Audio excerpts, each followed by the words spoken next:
오늘 설교 주제는 사도들의 행적 5입니다. 사도행전을 통하여 예수님 제자들의 행적을 살펴보도록 하겠습니다. 함께 은혜 받는 시간 가지겠습니다. 먼저 기도하겠습니다. 주님, 사도들의 행적을 뒤따라가며 하나님의 은혜와 하나님께 받은 사명을 이루어 나가기 위해 힘쓰는 사도들의 마음과 자세를 더 깊이 알기 원합니다. 성령님께서 부족한 저희들을 이끌어 주시옵고 저희들이 하나님을 알아가기 위하여 힘써 기도하는 자로 세워주시기를 소망합니다. 아멘. 예수 그리스도 이름으로 기도드립니다. 아멘. 아멘. 저번 주일 시간에 1차 선교 여행 이후 바울 일행은 수리아 안디옥에 돌아왔는데 문제가 생겼다라고 했습니다. 바울 사도가 없는 동안에 유대인들이 예루살렘에서 와서 성도들에게 자꾸만 할례 받아야 된다. 그래야 믿음으로 구원받는다. 그래서 할례를 받아야 할지 받지 말아야 할지 수리아 안디옥 교회가 웅성웅성했다고 말씀드렸습니다. 그 문제를 해결하기 위해서 바울과 바나바는 예루살렘 교회로 가는 겁니다. 이 문제를 해결하기 위해서 예루살렘 본부에서 있었던 회의가 예루살렘 총회입니다. 이 예루살렘 총회까지 보는 것이 오늘의 내용입니다. 사도행전 15장에 나오는 내용의 제목이 예루살렘 총회 또는 예루살렘 회의라고 되어 있습니다. 사도행전 15장 1절에 어떤 사람이 유대로부터 내려와서 형제들을 가르치되 너희가 모세의 법대로 할례를 받지 않으면 너희 구원을 받지 못하리라 하니 15장 2절에 바울과 바나바와 저희 사이에 적지 아니한 다툼과 변론이 일어난지라 형제들이 이 문제에 대해서 바울과 바나바 및 그 중에 몇 사람을 예루살렘에 있는 사도와 장로들에게 보내기로 작정하니라. 그런데 사도들이 이를 해결하기 위해서 예루살렘에 갈 때 따라갔던 사람이 누구였냐면요, 바울과 바나바 말고도 또 한 사람이 있었습니다. 그가 누구냐면 디도입니다. 잠시 갈라디아스로 가겠습니다. 제가 성경에서 당시 1차 선교 여행을 끝나고 나서 예루살렘 총회에 가는 길이라고 아까 말씀드렸습니다. 갈라디아서 2장 1절 가보겠습니다. 2장 1절에 14년 후에 내가 바나바와 함께 디도를 데리고 다시 예루살렘에 올라갔노니 바울 사도가 말하기에 14년 후에 내가 바나바와 함께 디도를 데리고 다시 예루살렘에 갔다고 합니다. 하지만 사도행전에는 그러한 내용이 나오지 않습니다. 바울과 바나바만 간 것 같이 나오는데 사도행전에는 디도도 함께 동행을 했습니다. 디도는 이후 굉장히 중요한 역할을 많이 합니다. 디도는 카리스마가 있는 사람이었습니다. 그러다 보니 바울이 다 해결하지 못하는 곳마다 그는 카리스마를 가지고 모금 들고 갔던 사람입니다. 디도는 바울의 신뢰와 존경을 받아 중요한 선교사로 파송받았으며 초기 기독교 공동체의 중대자이자 사제일로서 그 역할은 신앙을 강화하고 어려움을 해결하는 데 중추적인 역할을 했습니다. 그는 바울과 여러 차례 선교 여행을 하면서 여러 지역에 기독교의 가르침을 전파했습니다. 그러니까 사도 바울을 알아가는데 그는 매우 중요한 인물입니다. 사도행전으로 다시 돌아옵니다. 사도행전 15장 3절에 저희가 교회의 전송을 받고 베니게와 사마리아로 다녀가며 이방인들이 주께 돌아온 일을 말하며 형제들을 다 크게 기쁘게 하더라. 바울 일행은 곧바로 예루살렘으로 들어가지 않고 자기들이 지나가는 성읍에서 복음을 전하는 열성을 보였습니다. 그들이 교회의 전송을 받고 예루살렘으로 내려가는 길에 어디를 지나가야 되냐면은 베니게와 사마리아라는 이방 지역을 지나가게 되는데 그곳은 유대인들이 전통적으로 싫어하는 지역입니다. 이방인에 대한 바울 일행의 전도 성과를 듣고는 그들 즉 베니게와 사마리아에 사는 이방인들이 기뻐했을 것이라는 사실은 좋게 짐작하고도 남음이 있습니다. 베니게와 사마리아를 거쳐가면서 그냥 내려간 게 아니라 이방인들이 어떻게 주를 께 돌아왔는지를 말씀 전해가면서 선교 보고해가면서 드디어 사도행전 15장 4절에 예루살렘에 이르러 교회와 사도와 장로들에게 영접을 받고 하나님이 자기들과 함께 계셔 행하신 모든 일을 말하며 드디어 사울 바로 일행이 예루살렘에 이르렀습니다. 그런데 사도행전 15장 4절에 끝에 보니까 자기들과 함께 계셔서 행한 모든 일을 말하매 5절에 보면 바리새파 중에 어떤 믿는 사람이 일어나서 말하되 이방인에게 할례를 행하고 모세의 율법을 지키라 명하는 게 마땅하다 는 겁니다.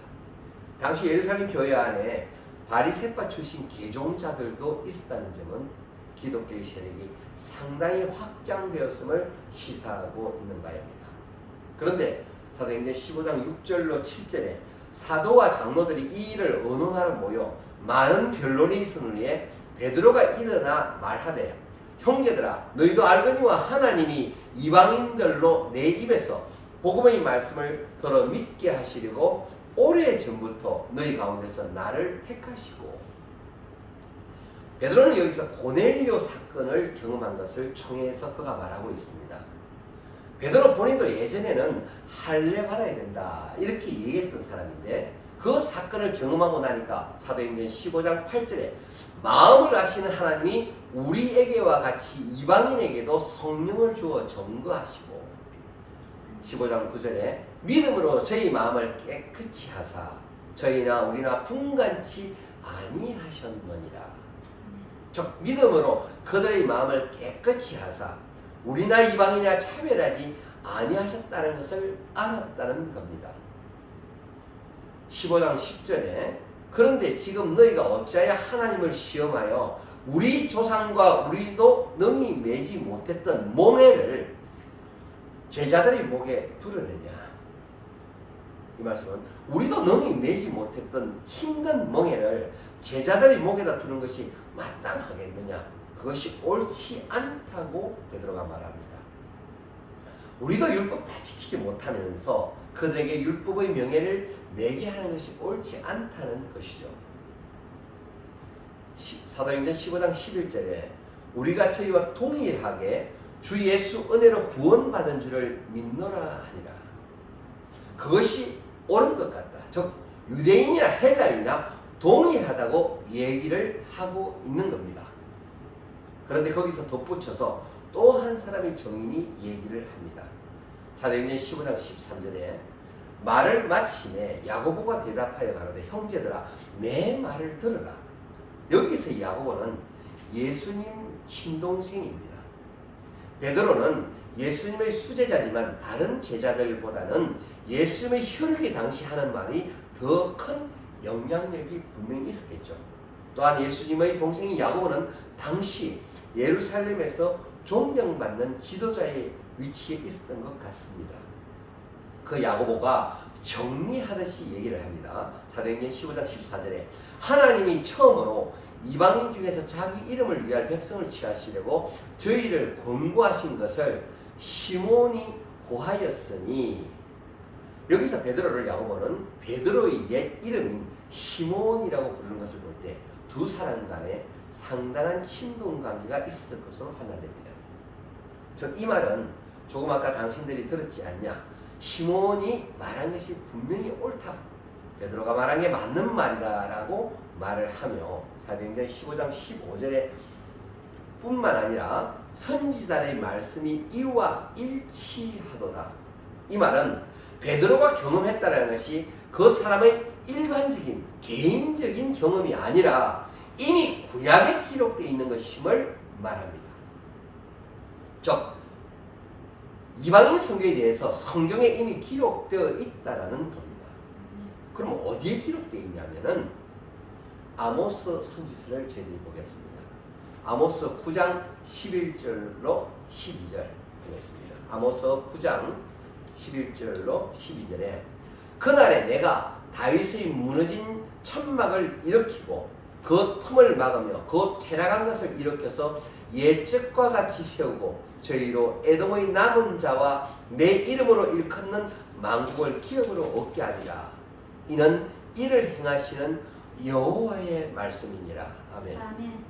여기서 그날에는 하나님이 심판하시고 형벌하시는 날을 가르치지만은 내용상 단순히 형벌의 뜻만을 간직한 것이 아니라 구원과 회복의 의무도 함께 가지고 있습니다. 아멘.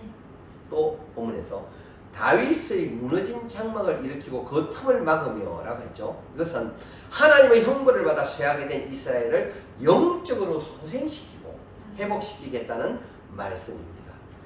이는 종국적으로는 그리스도께서 오셔서 당신의 백성들을 구원하시고 회복시킨다는 뜻을 함축하고 있으며 북방 이스라엘과 남유다 이 둘이 합쳐서 하나가 될 것을 암시하는 것으로 보입니다. 또 본문에 에돔의 남은 자와는 이방인들을 말합니다. 만국을 기업으로 얻게 하리라는 하나님의 은혜로 회복된 이스라엘이 많은 이방 나라들을 속국으로 두어서 지배하며 광대한 통치권을 행사하게 되리라는 말입니다. 다시 말하면 에돔의 남은 자와란 심판에서 구원받고 보존된 이방인들을 가리키고 내 이름으로 일컫는 만국도 역시 같은 의미로서 하나님의 품에 돌아온 자들, 곧 구원받은 무리들을 가리키는 것으로 해석됩니다. 다시 말하면 이제는 다윗의 후손만으로서는 안 된다라는 것이 성경에 이미 기록되어 있다는 겁니다. 뭐라고요? 다윗의 후손만으로는 안 된다라는 것이 성경에 이미 기록되어 있습니다. 이방인들, 돌아온 자들로 인해 가지고 된다고 말씀이 이미 구약에 나와 있습니다. 모든 이방인들까지 하나님께로 돌아올 것에 대해서 이미 성경에서 예언되어 있고 그것이 당시 일어나는 사건과 동일한 사건이라는 겁니다. 마치 예수님이 설교하시는 것처럼 언제나 그 증거는 자기 경험보다는 하나님의 말씀의 사도들이 찾고 있습니다. 예수님의 사건을 구약과 떨어뜨려서 설명하는 것이 아니라 구약과 연결된 사건으로 설명해줘야 확실하다는 겁니다. 구약이 예수를 이야기하고 있는데 그 예수가 여기 온 것이었다라는 얘기를 해야 되니까 예수님처럼 사도들도 그렇게 성경의 말씀으로 확인하며 토론을 진행하는 겁니다. 사도행전 15장 19절로 21절에 그러므로 내 의견에는 이방인 중에서 하나님께로 돌아오는 자들을 괴롭게 하지 말고 다만 우상의 더러운 것과 음행과 목매어 죽인 것과 피를 멀리하라고 편지하는 것이 가하니 이는 예로부터 각 성에서 모세를 전하는 자가 있어 안식일마다 회당에서 그 글을 읽음이니라 하더라.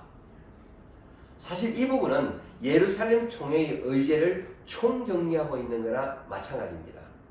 이걸로 그냥 결론 내립시다라는 겁니다. 여기서 짐승을 목매어 죽이면 그 짐승의 피가 밖으로 나오는 게 아니라 그대로 몸 안에서 굳은 채로 짐승을 먹어야 된단 말이죠. 그런데 그런 행위조차도 이방 숭배, 우상 숭배하는 이방인들의 행위와 기독교인들이 동일하게 행했다는 겁니다. 그러니까 그들이 하는 행위처럼은 하지 말게 하자. 즉 그런 행위들을 조심하게 해야 되지 않겠는가. 물론 구원받았다고 하지만 믿지 않는 사람들이 볼 때 이방인이나 유대인이나 행위가 똑같으면 구분이 안 된다는 내용을 이방교회 성도들에게 그들이 알리자는 겁니다. 그리스도인과 비그리스도인을 구분하게 하기 위해서 알려야 한다고 지금 총회에서 말하고 있습니다. 세상에서 예수 믿지 않는 사람과 믿는 사람의 구분이 무엇입니까? 예수 믿지 않는 사람들은 주일날 놀러가고 자기 생활 즐기고 그럽니다. 그런데 믿음을 가진 자는 하나님을 만나기 위해 교회로 간단 말이죠. 즉 이렇게 구별되게 삶을 살고 있는 거란 말이죠. 그것처럼 지금 예루살렘 총회에서 구별해야 될 것은 구별되게 이방인들에게 알리자 이렇게 지금 얘기하고 있는 겁니다. 사도행전 15장 21절에 이는 예로부터 각 성에서 모세를 전하는 자가 있어서 안식일마다 회당에서 그거를 읽음이니라 하더라. 그들이 이미 이 말씀을 알고 있기 때문에 그렇게 그들에게 가르치면 알 거라는 겁니다. 사도행전 15장 19절 21절의 내용이 예루살렘 교회 본부의 공문서 내용이었습니다. 사도행전 15장 19절에서 21절 내용이 예루살렘 교회 본부의 사실상 공문서 내용이었습니다. 그 공문서 내용을 가지고 여기에 문제를 가지고 왔던 바울과 바나바의 손에 돌려서 다시 수리아 안디아 교회로 가서 그 사람들에게 대답을 해줘야만 됩니다. 그런데 이 문제를 해결하려고 여기 온 건데 이들끼리 가서 얘기하면 니들끼리 그냥 적당히 말을 하는구나. 그럴 수 있기에 정인이 필요합니다. 공인해줄 사람이 필요하단 말이죠. 사도행전 15장 22절에 보세요. 그래서 사람들을 택하여 바울과 바나바와 함께 안디옥으로 보내기로 결정하니 곧 누구를 보내기로 결정했냐면 유다와 실라를 같이 보내기로 결정했습니다. 그들은 예루살렘 사람입니다. 예루살렘 교회 사람들인데 예루살렘 교회 총회의 공문서가 사실임을 우리가 전가로 왔습니다. 이렇게 공인해 줄 사람을 같이 동행시키는 겁니다. 같이 돌아가는 사람이 바울, 바나바, 유다, 실라, 또 한 사람 누구죠? 디도. 그렇게 해서 다들 공문서를 들고 수리아 안디옥 교회로 되돌아갑니다. 사도행전 15장 23절부터는 그 편지의 내용들이 쫙 적혀 있습니다. 사도행전 15장 25절에 보니까 우리가 사랑하는 바나바와 바울과 함께 너에게 보내기를 만장일치로 결정하였노라. 27절에 그리하여 유다와 실라를 보내니 그들도 이 일을 말로 전하니라. 예루살렘 교회의 지도자들만 전한 것이 아니라 수리아 안디옥 교회의 지도자들인 바나바와 바울만 전한 것이 아니라 같이 공인하기 위해서 갔던 유다와 실라도 확정하려고 함께 말을 전하더라는 겁니다. 사도행전 15장 28절에 성령과 우리는 이 욕이란 것들 외에 아무 짐도 너에게 지우지 아니하는 것이 가한 줄 알았노니. 이런 결론을 내릴 때 우리가 결론을 내렸다라고 말하지 않고 뭐라고 했습니까? 성령과 우리는 했습니다. 누구와 누구 했냐고 하면 성령과 라고 나옵니다. 언제나 뭐가 우선되어야 하냐면 하나님의 뜻이 우선되어야 합니다. 그런데 우리는 때에 따라서 목표를 우선하다 보니까 뭘 잃어버리냐면 내가 앞서서 하나님과의 관계를 잃어버리는 겁니다. 바울은 한 영혼을 구하기 위해서 헬라인에게서 헬라인인 척, 유대인에게는 유대인인 척, 이방인에게서는 이방인인 척, 그 한 사람을 구원하기 위해서 그는 그러한 관계 또한 유지했습니다. 그런데 우리는 어떠한 경우에는 세운 목표를 향해서 가느라고 주위를 둘러보지 않고 본인의 이익이나 본인의 안일함을 위해서는 타인의 손해나 불안함을 전혀 신경 쓰지 않는단 말이죠. 그건 옳지 않은 거라는 겁니다. 사실 이 부분은 누구보다도 제가 그러한 자였습니다. 그래서 저는 지금까지도 이 부분을 뼈저리게 회개하며 기도로 주님께 용서를 구하고 있습니다. 성도님께서도 혹여 저와 같이 이러한 부분에 질림이 있다면 함께 회개하며 주님께 용서를 구하길 기도드립니다. 성도 여러분, 예루살렘 총회에서 주는 교훈은 교회는 다수결로 따르는 민주주의가 아니라는 겁니다. 당시 수리아 안디옥 교회에서 할례 문제를 놓고 의견이 분분했다는 것은 당시 그 교회의 두 사도인 바울과 바나바가 오직 믿음으로 구원받는다라고 선포했음에도 불구하고 그러한 분란이 가라앉지 않았습니다. 이는 많은 성도들이 할례를 받아야 구원받는다라는 인식이 자리 잡혔다는 것을 시사하고 있습니다. 즉, 다수결로 하자면 오히려 할례를 받아야 구원에 임한다는 의견이 당시에 우세할 수도 있었다는 겁니다. 교회는 다수결로 결정하는 민주주의가 결코 아닙니다. 교회는 신주주의에게만 한다는 겁니다. 모든 사람들이 그 방향이 옳다고 할지라도 하나님의 뜻이 무엇인지를 분명히 구분해야 합니다. 아멘. 하나님의 뜻을 어떻게 구분하느냐 하는 것은 이미 성경에 그 답이 모두 나와 있습니다. 말씀에 따라 살아가며 사람들을 접목하고 판단하고 말씀이 이끄는 대로 우리의 삶을 겸손히 살아가야 됩니다. 아멘. 교회는 언제나 하나님의 뜻, 성령의 뜻이 우선되어야 될 줄로 믿습니다. 아멘. 그런데 여기서 반드시 짚고 넘어가야 될 부분이 또한 있습니다. 어떤 분들께서는 성경을 자의적으로 해석을 하고 성경 말씀을 있는 그대로 받아들이지 않고 근거 없이 본인의 생각을 거기다 주입시켜서 확장 해석하고 왜곡하는 사례도 적지 않음을 지적하지 않을 수 없습니다. 올바르지 않은 것은 언젠가는 문제가 발생합니다. 우리들이 항상 깨어 있어서 옳고 바람을 알아가는 저희들 되길 기도드립니다. 다시 사도행전으로 가겠습니다. 사도행전 15장 30절에 그들이 드디어 예루살렘 교회에서 작별하고 안디옥에 내려가서 무리를 모은 후에 편지를 전하니 그 편지적 공문서를 전하니까 사도행전 15장 31절에 읽고 그 위로한 말을 기뻐하더라. 어떤 결과를 가지고 올라올지 궁금해하고 있는 수리오 안디옥 교회 고인들이 공문서를 읽고 그 위로의 말에 기뻐했답니다. 분명 위기는 있었지만 그 위기의 최종 결말은 기쁨으로 끝났습니다.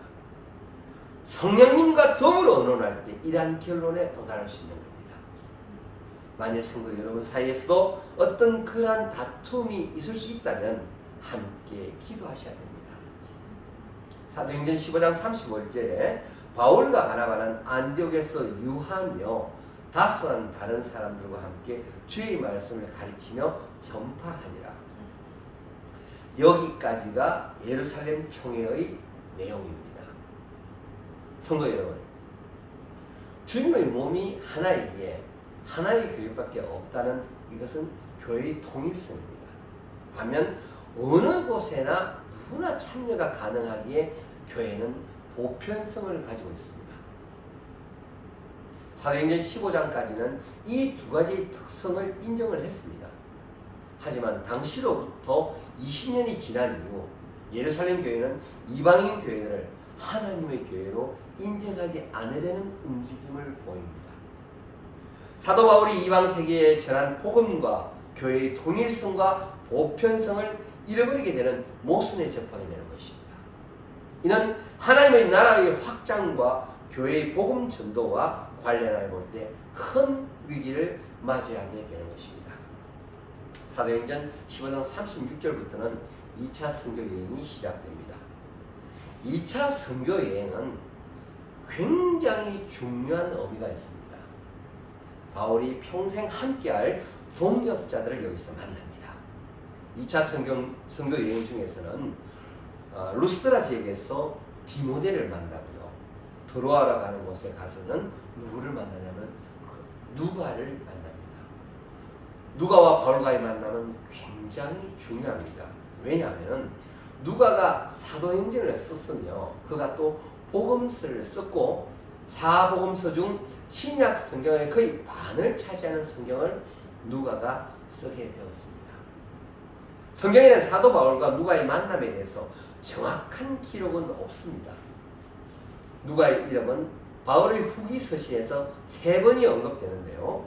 골로새서 4장 14절에 사랑받는 의원 누가와 또 데마가 너에게 문안하느니라를 통하여 누가의 직업이 의사임을 알려주고 있습니다.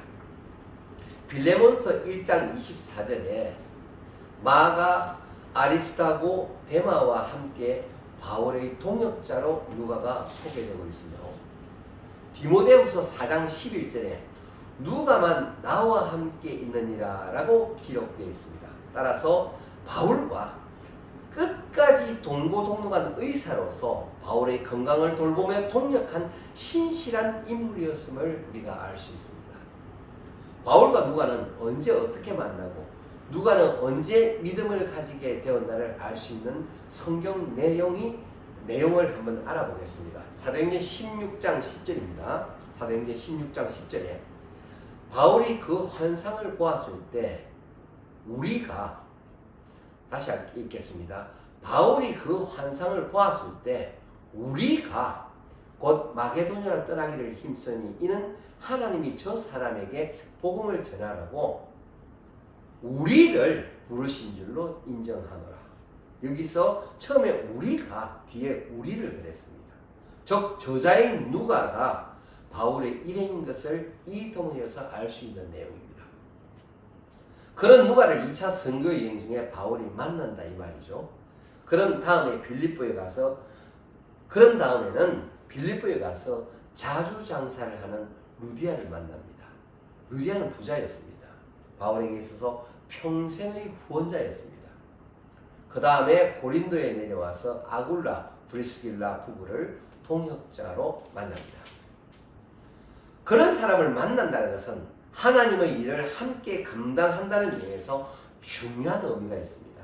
지금까지 계속 이 땅에 머물러서 아시아 쪽에서만 있었던 사람들이 바다 에게해를 건너가 유럽에까지 복음이 전파되는 귀한 역사가 2차 선교 여행부터 시작이 됩니다.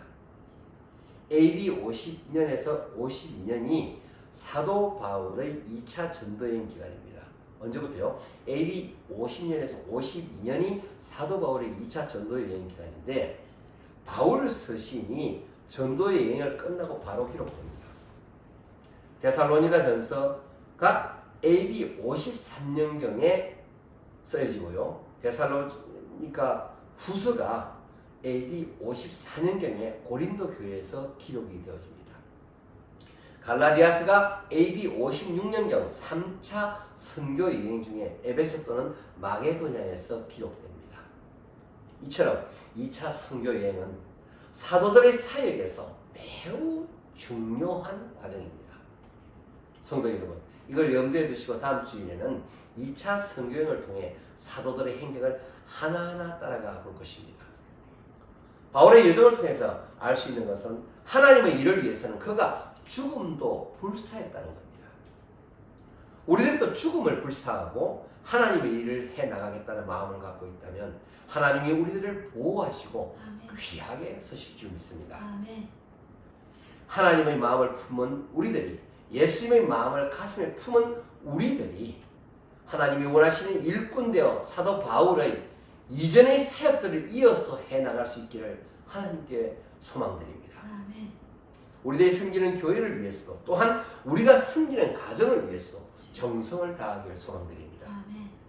열방은 멀리 있는 것이 아니라 우리들의 가정 속에, 우리들의 아멘. 친척 속에, 우리들의 아멘. 주변에 있는 것입니다. 아멘.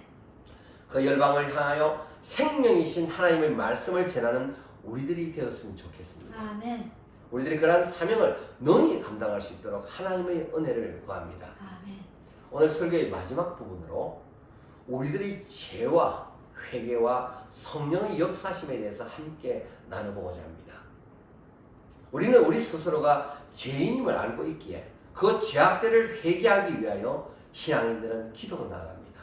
그런데 스스로 죄가 잘 보이지 않을 때, 죄가 잘 느껴지지 않을 때 우리들은 아직 우리의 믿음이 제대로 성장하지 않았음을 알아야 합니다. 믿음이 성장하는 것만큼 죄악들이 우리들에게 보입니다. 뭐라고요? 믿음이 성장하는 만큼 죄악들이 또다시 보입니다. 이전에는 보이지 나타나지 않았던 죄악들이 나타납니다. 회개해야 하겠는데 뭘 어떻게 회개해야 하는가? 육적으로 우리가 어릴 때는 죄가 되지 않았던 것들이 성인이 되면 죄가 되는 것도 많습니다. 우리들이 죄악에서 멀어지기 위해서는 주님과 접하는, 주님과 대화하는 시간을 많이 가져야 합니다. 에베소서 2장 22절에 너희도 성령 안에서 하나님의 거하실 처소가 되기 위하여 예수 안에서 함께 지어져 가느니라. 다시 읽겠습니다. 너희도 성령 안에서 하나님의 거하실 처소가 되기 위하여 예수 안에서 함께 지어져 가느니라. 아멘. 여기서 처소는 이방 그리스도인들이 참여하는 전체 교회를 에베소서에 말하고 있습니다. 즉 우리 성도들 각자가 되는 겁니다. 하나님의 교회 안에 우리 안에 성령으로 거하십니다. 아멘. 사단은 두려움으로 우리를 붙잡기도 합니다. 요한계시록 1장 18절, 요한계시록 1장 18절에 가보겠습니다. 요한계시록 1장 18절에 곧 산자라 내가 전에 죽었었노라 볼지어다 이제 세세토록 살아있어 사망과 엄부의 열쇠를 가졌노니. 아멘. 아멘. 하나님은 사망과 엄부의 권세를 어디에 주셨느냐면 교회에 주셨습니다. 아멘. 결국 우리들 각자에게 주셨습니다. 우리는 각자는 각자가 교회거든요. 따라서 두려워하지 말고 말씀대로 복음을 전해야 합니다. 아멘. 온전한 믿음 가운데 하나님의 표적이 나타납니다. 뭐라고요? 온전한 믿음 가운데 하나님의 표적이 나타납니다. 바울이, 제가 그 예를 들겠습니다. 바울이 귀신 들린 여인에게서 곧바로 귀신을 쫓아내지 않은 이유는 성령께서 역사하실 때 하는 겁니다. 기다리는 겁니다. 바울은. 즉 주님이 허락하실 때 표적이 나타나시는 겁니다. 마가복음 16장 15절로 20절 말씀에서 마가복음 16장 15절로 20절 말씀에서 우리들 각자에게 능력 주셨으며 그 능력으로 나타나는 표적은 하나님 말씀대로 복음을 전하기 위하여 정부해 주시는 겁니다. 마가복음 16장 20절에 20절 말씀을 종양히 보겠습니다. 16장 마가복음 16장 20절입니다. 제자들이 나가 두루 전파할세 주께서 함께 역사하사 그 따르는 표적으로 말씀을 확실히 전거하시니라. 아멘. 여기서 우리들은 그 따르는 표적으로 말씀을 확실히 전거하시니라는 부분은 믿음의 제자들이 하나님을 세상에 전할 때에 주님께서는 그들이 전하는 하나님을 전거하시기 위하여 그들을 통하여 표적을 나타내시는 역사를 하신다는 겁니다. 성경에서 말씀의 육신을 입으신 분은 예수 그리스도께서 많은 권면과 많은 지시를 하고 계십니다. 성경에는 보면 순종이 무엇입니까? 그것은 바로 말씀대로 생각하고 따르며 행하는 믿음입니다. 우리가 힘들면 하나님 아버지 너무 힘듭니다. 아버지 도와주세요. 기쁠 땐 아버지 너무 즐겁고 기쁩니다. 이 기쁨 저와 함께 해주세요. 슬플 땐 아버지 너무 슬퍼요. 살아갈 힘이 없습니다. 주님 도와주세요. 그렇게 대화하듯이 항상 중요한 건 여기 항상입니다. 기도 시간뿐만 아니라 생활 속에서 항상 하나님과 함께 동행하는 삶을 살아가야 됩니다. 뭘 거창하게 격식에 맞춰서 기도하는 것보다 그냥 있는 그대로 세상을 살아가는 서로 사랑하는 아버지와 아들처럼 하나님 아버지와 모든 것을 함께 나누고 나아갈 때 주님께서는 어떨 땐 빙그레 웃으시면서 다가오실 때도 있고 어떨 땐 걱정되셔서 함께 눈물 흘리시며 다가오실 때도 계십니다. 저는 이러한 우리들의 생각과 행동들이 주님을 만나는 가장 옳은 과정이라 생각됩니다. 하나님을 만나는 사람들은 영적으로 순수해야 됩니다. 영적으로 깨끗해야 합니다. 그러기 위해서는 더럽혀질 우리들의 영을 맑고 깨끗이 하기 위하여 참 회개로 나가야 되는 것입니다. 우리들은 회개했다고 착각하는 경우가 참으로 많습니다. 뭐라고요? 착각하는 경우가 있습니다. 회개 또한 성령님의 허락하심이 있어야 합니다. 우리들도 사도의 행적을 뒤따라가면서 그들이 죽음을 무릅쓰고 예수님의 말씀에 순종으로 나아감을 바라볼 때 우리들이 회개해야 할 것들은 더 많아질 것입니다. 우리가 말씀을 보고 말씀에 순종하기 위해서는 먼저 뭐요? 영육이 깨끗해져야 합니다. 참 회개로 다시 태어난 자가 되기 위해서는 하나님께서 사람들 앞에서 낮추실 때에도 자기의 체면이나 불이익에 개의치 않고 순종해야 합니다. 사무엘하 12장 15절로 23절에 사울의 뒤를 이은 이스라엘의 2대 왕 다윗은 하나님 말씀에 불순종하고 나단 선지자를 통해 그의 죄가 만천하에 드러났을 때에도 자신을 낮추시는 하나님의 징계적 심판을 받아들입니다. 또 죄의 씨로 낳게 된 자식이 죽어갈 때 다윗이 금식으로 매달렸지만 하나님의 데려가심에 순응하는 진정한 회개자의 모습을 보였습니다. 사랑하는 자식을 잃은 상황에서 이러한 순종은 결코 쉬운 것이 아닙니다. 반면 사무엘상 15장 24절로 27절에 사울은 백성들 앞에서 자신의 체면이 손상되지 않기를 바라는 마음으로 하나님의 말씀에 불순종하였으며 그로 인하여 하나님께서 이스라엘 왕의 자격 박탈을 수용치 못해서 사무엘의 옷자락을 붙잡고 매달리는 그의 모습은 왜 그가 회개의 은혜를 받지 못하고 결국 파멸로 갈 수밖에 없었는지 알게 되는 주님의 교훈으로 오늘을 살아가는 우리들이 마음 깊이 새겨야 될 것입니다. 함께 기도하겠습니다. 아버지 하나님 감사합니다. 하나님께서 우리를 세우시고 사도행전을 통하여 사도들이 걸어간 행적을 우리가 따라가며 바울 사도와 그와 같이 하는 믿음의 일꾼들이 그들이 받은 사명을 힘과 뜻과 정성을 다하여 이루어나가는 모범적 신앙인의 자세를 저희들에게 보여주신 줄 믿습니다. 아멘. 우리는 부족하고 나약한 존재들이지만 전능하신 주님의 손에 붙들렸을 때 주님께서 역사하실 줄 믿습니다. 아멘. 우리를 통하여 이 세상이 하나님의 나라로 이루어져 가기를 원하오니 우리를 사용하여 주시옵소서. 아멘. 우리를 주님의 일꾼으로 보내주시옵소서. 아멘. 열방을 향하여 하나님의 마음을 전하는 우리들 될 수 있게 인도하여 주시옵소서. 아멘. 사울이 바울이 되어 죽음을 두려워하지 않고 오로지 믿음으로 나간 것처럼 우리들도 변하여 하나님께 받은 사랑의 그 은혜를 주변에 같이 든 민족에게 열방에 나누고 전하는 저희들에게 인도하여 주시옵소서. 아멘. 우리의 결심이 나약해지지 아니하도록 하나님 말씀을 가슴에 담을 때마다 우리의 가슴이 뜨거워지는 경험이 우리 안에 있게 하여 주시옵소서. 아멘. 하나님이 저희와 함께 하실 줄 믿습니다. 하나님 사랑합니다. 그 사랑 가지고 저희가 힘을 다하여 주님께서 맡기신 일을 하겠습니다. 성령님 함께 하여 주시옵소서. 아멘. 이 모든 간구 예수 그리스도 이름 받들어 감사함으로 기도드립니다. 아멘. 아멘.